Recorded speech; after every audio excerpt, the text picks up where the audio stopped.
53 तितर तो के हिसाब कने दा न सोचे ए मुझो ला छा निकरी वियो तू जेको आयो हिना जेको 100 आयो तुझो पूरो कोन थो थे ए जेको पासे में बीठो आ इने जट खां पुछ तो 100 भला छा थी तो इने के कोन थो चे छा पायो यो पट को पासे में बीठो जण लोढ़े ते लताइया मसलो यो आद भला 100 ता जो कदा पूरो थींदो मानू हज ता मोटे आया ता जो यो 100 पूरो कोन थो थे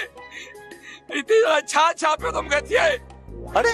तू जे सामू तंग गणिया पियो न हां तो ता ड्रो तो कया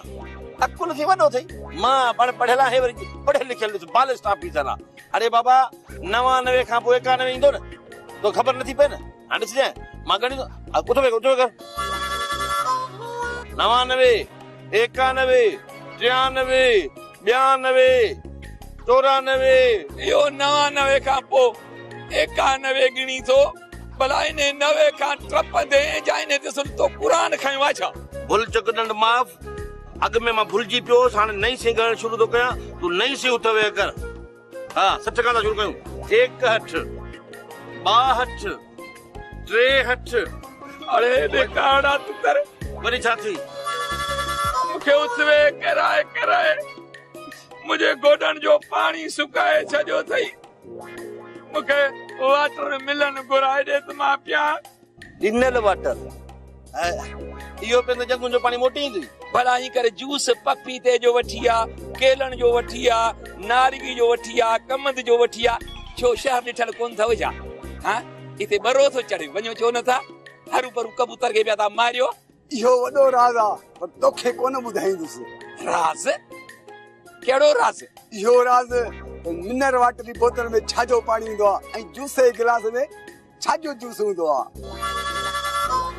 खीर ऐं लस्सी जो गिलास कहिड़े जानवर हूंदो आहे ऐं इहो बि वॾो राज आहे मां कोन ॿुधाईंदुसि आऊं आहियां छड़ो कबूतर केॾी महिल हिन कपर केॾी महिल हुन कपर गुटको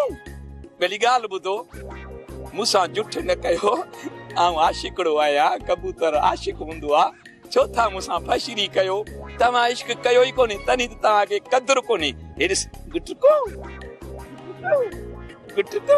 आशिक पुट रही न हां हे गिटी तुझे पी ठराई आ जेडी मल ॾिस गिटी मां हेॾे थो वञी हेॾे थो वञी अरे मुंहिंजो माई जा मामा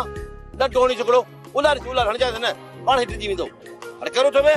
मत बरती आ अरे डंडो हणते नेब में हलियो विते अॼुकल्ह नेब में माण्हुनि खे पकड़नि था